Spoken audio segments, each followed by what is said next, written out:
욥기 36장 1절부터 16절 말씀 보겠습니다.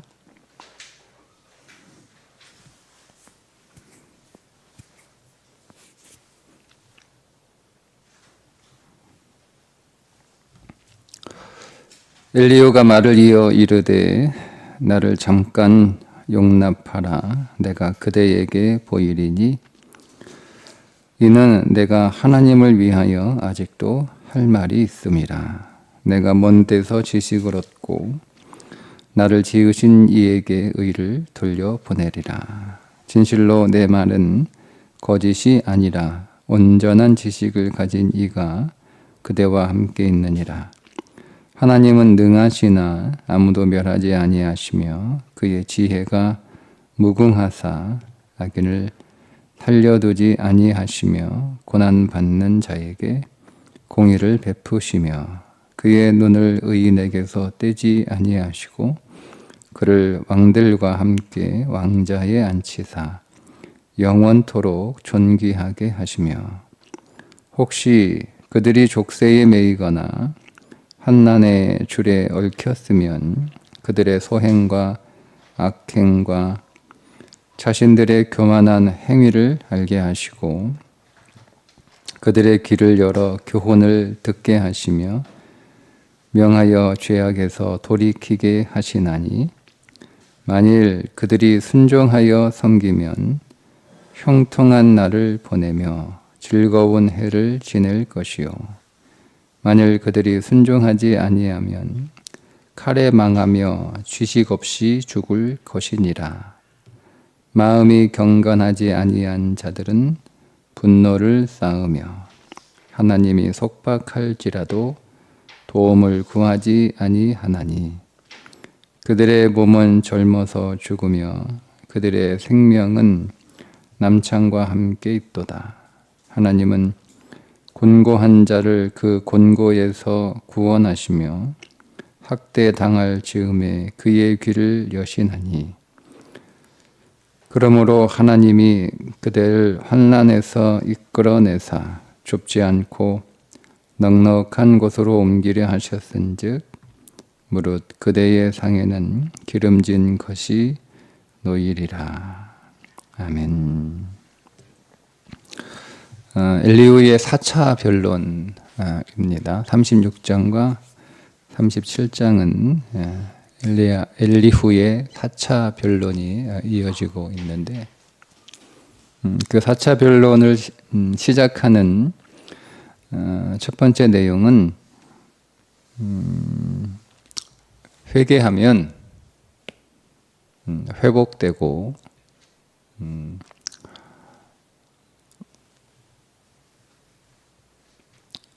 16절에 있는 말씀처럼 넉넉한 곳으로 옮겨지고 기름진 상에 놓이게 될 것이다. 하나님은 전능하신 분이시지만 그렇다고 해서 그 힘을 아무렇게나 사용하는 분은 아니시다. 하나님은 선악이 엄중하셔서 악한 자는 그에 합당한 벌을 내리시고 또 의인은 또 그에 맞는 상을 내리시는 분이 하나님이시라는 거죠. 그러니까 이 말 속에는 여전히 엘리후도 욥이 하나님 앞에 죄를 지었음이 분명하다는 확신을 가지고 있었음을 볼 수가 있습니다. 그런데 그 하나님은 악인을 심판하시고 또 악인을 징계하시지만 그 악인에게 기회를 주신다는 것을 말하고 있습니다. 어떻게 기회를 주시는가? 오늘 9절과 10절을 보면 깨닫게 하시는 하나님 발견하게 되죠. 그들의 소행과 악행과 자신들의 교만한 행위를 알게 하시고 그들의 귀를 열어 교훈을 듣게 하시며 명하여 죄악에서 돌이키게 하시나니. 하나님은 기회를 주시는 거예요. 그래서 자신의 죄를 깨닫게 하시죠. 여러 방편을 통해서 하나님은 우리가 잘못된 길로 가고 있음을 말씀하십니다. 그래서 그때 잘 깨닫고 돌이키면 형통한 날을 보내며 즐거운 해를 지낼 것이요. 그런데 돌이키지 않으면 12절에 만일 그들이 순종하지 아니하면 칼에 망하며 지식 없이 죽을 것이니라. 돌이키지 않는 사람을 마음이 경건하지 않은 자들이라고 부르고 있는데, 마음이 경건하지 않는 자들의 특징은 첫 번째, 고난 가운데 분노를 쌓습니다. 특징입니다. 그러니까 마음이 경건한 자들은 우리가 다 하나님 앞에서 실수하고 또 넘어지고 또 실패할 수 있죠. 우리가 하나님이 정하신 생명의 길로 잘 걸어가야 되는데 그 길에서 벗어날 수 있습니다. 우리의 욕망과 탐욕이 오늘 우리 안에 여전히 있기 때문에 우리가 그 길을 벗어날 수 있어요. 그때 하나님께서 오늘 우리를 깨우치시는데 그때 탁 깨닫고 그 길을 떠나 다시 생명의 길로 돌아가는 사람은 그 마음이 경건한 사람들이고, 그렇지 않고 여전히 그 길을 고집하는 사람들은 마음이 경건하지 않은 자들인데, 그들의 특징이 뭐냐? 두 가지예요. 하나는 분노의 분노.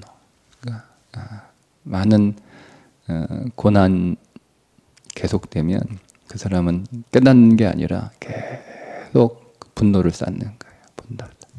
그게 첫 번째 특징이에요. 두 번째 특징, 기도를 거절합니다.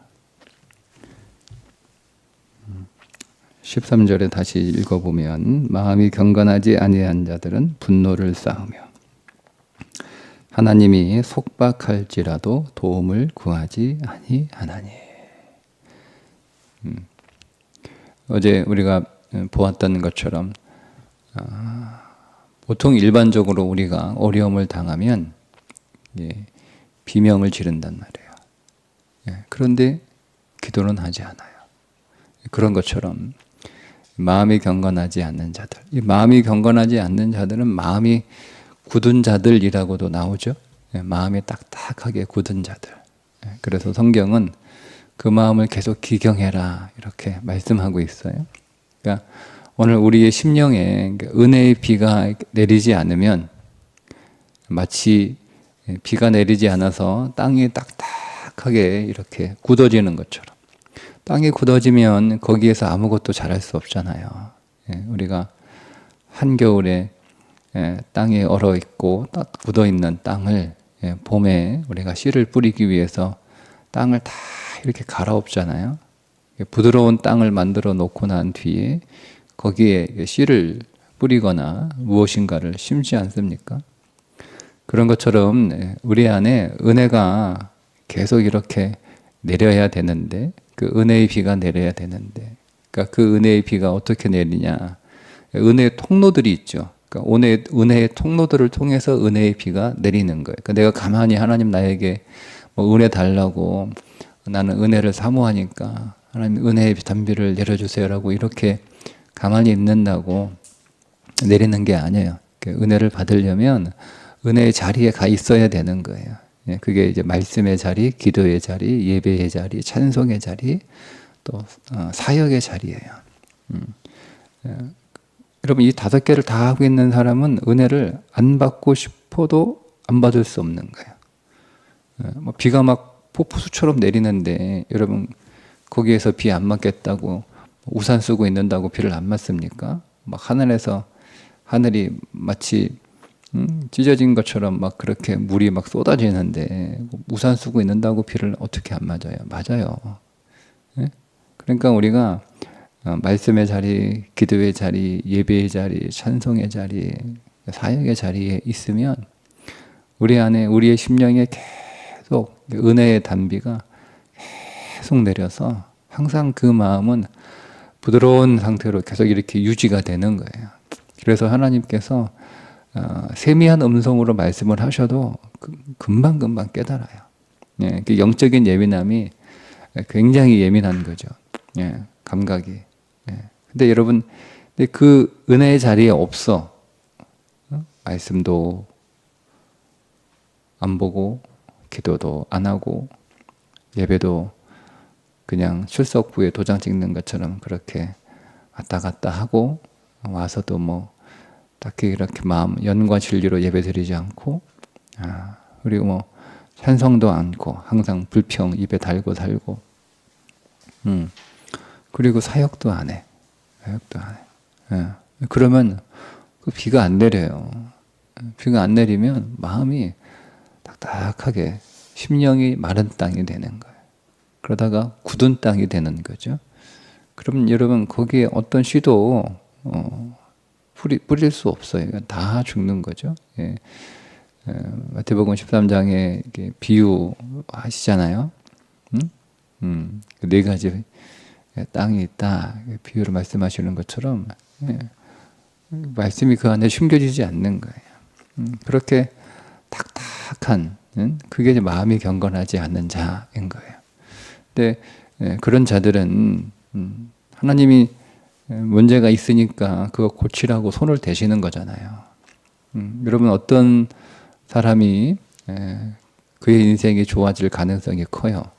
부모든 교사든 훈육할 때 그것을 쓰지만 그것을 어쨌든 달게 받으려고 애를 써서 그 훈육에 복종하고 또 순종하는 자들이 성장할 가능성이 매우 높잖아요. 거의 다 성장합니다.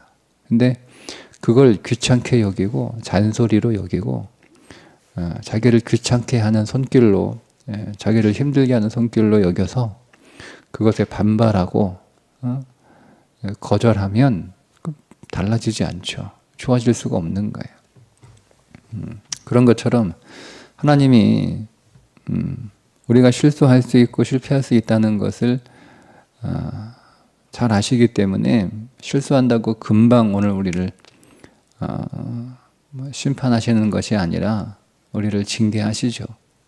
그게 고난의 모양으로 우리에게 찾아오는 거예요. 그러니까 고난은 항상 오늘 우리가 범죄했어도 우리에게 징계의 고난이 있고 오늘 욥처럼 잘못한 게 없지만 또 더 연단시키기 위해서 고난의 불이 우리 가운데 떨어지는 거잖아요. 그때 마음이 경건하지 않는 자들은 분노가 나오는 거예요. 분노가 나오는 거예요. 그래서 점점 하나님으로부터 멀어지죠. 그리고 당연히 분노가 나오니까 막 하나님만 뭐 원망하고 뭐 불평하고 하나님 미워하고 하나님 대적하는데 그 하나님에게 기도하겠습니까? 기도가 안 되는 거죠. 기도하지 않아요. 그러면 그 사람의 결론은 뭐냐? 몸은 젊어서 죽으며 그들의 생명은 남창과 함께 있더라. 같은 말이에요. 같은 말이에요. 젊어서 죽는다는 표현을 반복해서 또 다르게 그들의 생명은 남창과 함께 있다. 그러니까 그 성전에 있는 그 몸을 하는 성전 창기들이죠. 그러니까 몸은 계속 그 기운이 빠져서 결국 세잔해지게 될 것이다라는 표현인데 계속 그의 삶은 무너지는 거예요. 그런데도 하나님은 기회를 더 주시죠. 그게 하나님이에요. 그게 이제 15절에 다시 말씀합니다. 하나님이 권고한 자를 그 권고에서 구원하시며 학대당할 즈음에 그의 귀를 여시나니. 그러니까 다시 말씀하시는 거예요. 더 기회를 주시는 거죠. 그래서 마음이 경건하지 못하다고 해서 하나님은 바로 그 징계를 거두시고 심판하시는 것이 아니라 그래도 하나님은 또 더 강력하게 말씀을 하시는 거예요. 더 기다리시고 더 기회를 주시고 더 깨닫게 하시려고 하나님은 더 일하십니다. 그러니까 하나님이 원하시는 것은 뭐냐면 16절에 있는 말씀처럼 환난에서 이끌어내사 좁지 않고 넉넉한 곳으로 옮기려 하셨은즉 무릇 그대의 상에는 기름진 것이 놓이리라. 하나님은 오늘 우리에게 풍성한 삶을, 풍성한 생명의 삶을 하나님은 오늘 우리에게 주시기를 원하시는 거죠. 하나님이 오늘 우리에게 풍성한 상을 차려주시기를 원하시는 거예요. 그게 오늘 우리를 향한 하나님의 마음이에요. 그러니까 하나님은 오늘 우리를 괴롭히는 분이 아니라는 거죠. 하나님은 오늘 우리를 회방하는 분이 아니라는 거예요. 하나님은 오늘 우리를 더 풍성한 삶으로 그리고 더 넉넉한 삶으로 더 넓은 삶으로 오늘 우리를 인도해 주시는 것이 하나님의 마음이라는 거예요. 근데 오늘 우리는 우리가 생각하는 풍성과 하나님이 생각하는 풍성이 달라지게 되면 그걸 탐욕이라고 부르는 거예요. 탐욕. 하나님은 오늘 우리에게 좋은 것을 주시기를 원하시거든요. 그런데 하나님이 오늘 우리에게 주시고자 하는 좋은 것과 우리가 원하는 좋은 것이 딱 일치하면 그게 에덴이에요. 아담이 그렇게 살았어요. 아담이 생각하는 좋은 것과 하나님이 생각하는 좋은 것이 항상 일치했어요. 그 안에 죄가 들어오기 전까지. 그런데 하나님이 우리에게 좋은 것을 주시고자 하는 그 좋은 것과 우리가 생각하는 좋은 것이 달라요. 그걸 탐욕이라고 부르는 거예요. 탐욕. 하나님이 오늘 우리에게 주시고자 하는 그 좋은 것을 나도 좋은 것으로 여겨 그것을 더 원하는 것, 그것을 거룩한 욕망이라고 부르는 거고, 그건 거룩한 욕망이잖아요. 하나님이 내게 좋은 것 주시고자 하는 것을 내가 더 원합니다. 내가 더 받기를 원합니다. 그건 거룩한 욕망이에요. 그러니까 우리 안에 욕망은 있어야 되는 거예요. 근데 그것이 탐욕이냐 아니면 신령한 욕망이냐, 그 차이는 하나님이 오늘 우리에게 주시고자 하는 것과 내가 원하는 것이 같으냐 다르냐에 따라 달라지는 거죠. 그래서 오늘 우리 인생의 고난의 불은 그것들을 깨닫게 하는 거예요. 나는 열심히 살고 나는 성실하게 살고 나는 그렇게 잘 이렇게 살아보려고 애를 쓰는데 내 인생은 왜 이런 거야? 그럴 수 있잖아요. 그죠? 근데 그건 하나님이 오늘 우리에게 주시고자 하는 좋은 것과 내가 원하는 그 좋은 것이 다르기 때문에 그렇습니다. 그래서 하나님께서 오늘 우리에게 깨우쳐 주시는 거죠. 말씀으로 여러 가지 경로를 통해서 우리들로 하여금 하나님이 주시고자 하는 좋은 것이 무엇인지 네가 원하는 것이 그게 아니다라고 하는 것을 가르쳐 주시는 거예요. 그게 이제 그 바울과 같은 경우에 예를 들면 하나님은 더 좋은 거 주시기 위해 바울의 몸에 가시를 두셨잖아요. 근데 바울이 그것이 처음에는 오히려 자기 인생에 방해가 되는 것이라고 생각을 했는데 하나님께 기도하니까 하나님이 깨우쳐 주시는 거예요. 그게 내 인생에 방해가 되는 게 아니라 그 가시가 내 인생에 도움이 된다라고 하는 것을 깨닫게 해주시죠. 바울이 그거를 받아들이잖아요. 내가 그것 때문에 오히려 더 강해지고 더 하나님의 능력으로 살게 되었다라고 받아들이고 이제 그것이 불평이나 탄식이 아니라 이제 하나님께 올려드리는 감사와 찬송이 되는 거잖아요. 그러니까 여러분 우리가 이 고난의 불 가운데 있을 때 하나님이 내게 주시고자 하는 그 좋은 것을 나도 똑같이 원하고 있는가 우리가 말씀 안에서 확인할 수 있어야 됩니다. 하나님이 내게 주시고자 하는 그 좋은 것과 다른 내가 생각하는 좋은 것이 다른 것은 혹 아닌가. 나는 그것을 위해서 내가 열심히 살았을 뿐이에요. 성실하게 살았을 뿐이에요. 근데 내가 원하는 그 좋은 것이 사실은 내게 해로운 것이다 라고 하는 하나님의 경고죠. 결국 계속 그 길로 가면 내 인생은 망하는 거예요. 하나님이 택한 백성은 하나님이 그렇게 둘 수가 없는 거예요. 그래서 우리가 생각하는 좋은 것이 사실은 해로운 거예요. 사실은 해로운 거예요. 근데 우리가 그런 줄 모르고 그것이 내 인생에 좋은 줄 알고 계속 우리가 그 길을 가고 있을 때 하나님이 오셔서 막으시는 거잖아요. 발람과 발락의 이야기가 그거잖아요. 좋은 줄 알고 가니까 하나님이 오셔서 방해하시잖아요. 근데 이거를 못 봐요. 뭐가 보는 거예요? 그렇다면 노새가 보는 거예요. 사람은 못 봐요. 근데 짐승은 보잖아요. 그만큼 여러분 우리가 우리는 탐욕에 붙잡혀 있으면 사람이지만 짐승보다 못하다는 거예요. 그만큼 눈이 어두워진다는 거예요. 그만큼 어리석어진다는 거예요. 그러니까 계속 때리잖아요. 왜 엉뚱한 데로 가가지고 말도 안 듣고 길 밖으로 나가고 담 사이로 들어가서 그런 것처럼 여러분 하나님이 오늘 우리가 탐욕의 길로 걸어갈 때 하나님은 우리에게 오셔서 우리에게 말씀해 주시는 거예요. 그때 깨달아야 되는 거예요. 분노하지 말고 불평하지 말고 깨달아야 되는 거예요. 하나님이 내게 무엇을 말씀하시는가? 하나님이 나에게 무엇을 말씀하시려고 오늘 나를 고난의 불 가운데 있게 하시는 것인 줄 알고 그리고 기도해야 되는 거예요. 깨닫고 기도하면 삽니다. 깨닫고 기도하면 회복됩니다. 깨닫고 기도하면 풍성한 식탁 하나님께서 우리들에게 차려 주십니다.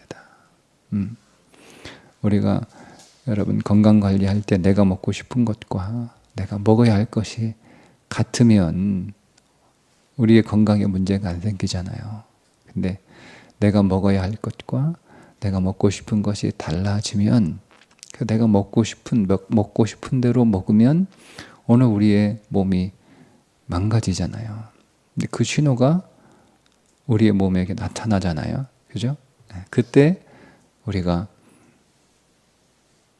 깨닫고 내가 너무 먹고 싶은 것만 먹었구나. 내가 먹어야 할 것들을 먹지 않고 그러면 그때 바꿔야죠. 식단을 바꿔야 되는 게 지혜로운 거 아니에요? 근데 보통 그렇게 하지 못하죠. 계속 괜찮겠지 하고 식단을 바꾸기보다는 이제 다른 쪽으로 먹고 싶은 거 다 먹고 다른 거 하는 거예요. 약을 먹든지 운동을 하든지 다른 걸 한단 말이에요. 그게 어리석은 거예요. 그런다고 내가 내 몸에 맞지 않는 음식들, 내가 먹어서는 안 되는 음식들이 내 몸에 들어온다고 아무런 일도 일어나지 않는 게 아닌단 말이에요.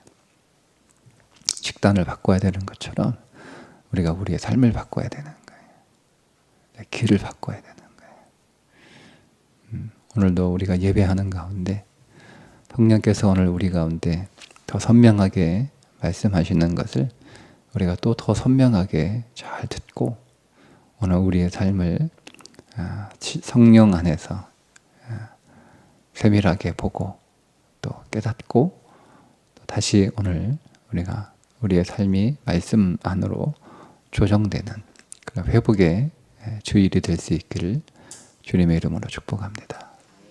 기도하겠습니다. 하나님, 오늘 우리를 깨우치시고 우리를 돌이키시며 항상 우리에게 풍성하고 넉넉하고 기름진 것을 베풀어 주시기를 원하시는 그 하나님의 마음을 우리가 잘 깨달아서 오늘 우리 가운데 고난의 불 임할 때 하나님 우리 자신의 삶을 돌아보게 하시고 혹 내가 간절히 원하고 내가 구하는 것이 내가 생각하는 것과는 달리 내게 해로운 것인 아닌지 정말로 하나님께서 내게 주시고자 하는 것들을 내가 원하고 내가 그것을 구하고 있는지 성령 안에서 또 진리 안에서 볼 수 있도록 우리를 더 찾아와 주시고 오늘 우리에게 더 말씀하여 주옵소서. 예수님의 이름으로 기도합니다. 아멘.